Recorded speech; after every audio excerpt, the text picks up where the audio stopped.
Last month, I had the pleasure of attending Future Food Tech's alternative protein event in New York City. Among the highlights included seeing Liberation's Lab 2-scale model of their precision fermentation plant said to be breaking ground in Indiana. Learning about filtration systems from membranes that are used for alternative protein applications. And wrapping up the week at a Techstars event at the Seaport in New York City. What was truly most exciting was seeing the Steakholder Foods printer in person and trying a sample of the 3D printed fish that they were serving. I chat with their CTO Dan about the technology and how it'll be scaled up. What's even more impressive is that they shipped this unique device all the way to Times Square where the event was taking place. My name is Dan, I'm the CTO of Steakholder Foods. We are now at the convention, the Future Food Tech in New York, Manhattan. Behind me you can see our printer. We're printing currently fully plant-based grouper to demonstrate our capabilities. We brought the printer. This is a small-scale printer capable of producing only few kilos per day, but it's for development of the end product to demonstrate our capabilities. We have larger platform capable of printing at high throughput. We can print a few tons per day, even with those large printer, but the technology is fully scalable.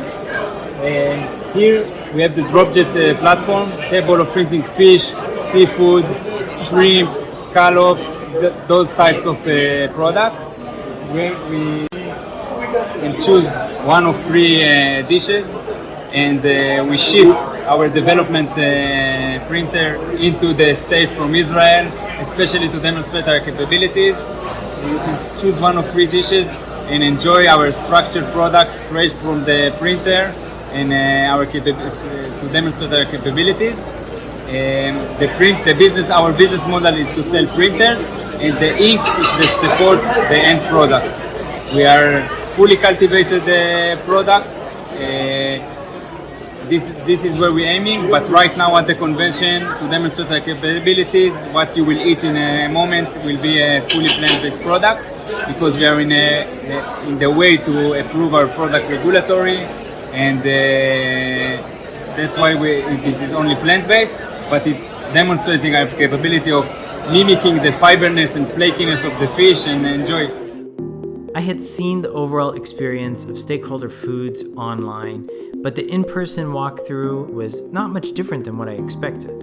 What blew me away was how rich and flavorful the plant-based fish sample actually was. I've tried many plant-based fish dishes, although most of them mimicking raw or smoked fish, but the taste and texture was just spot on. Learn more about Steakholder Foods at www.steakholderfoods.com. And if you want more information about the alternative protein industry, tune into our podcast at futurefoodshow.com.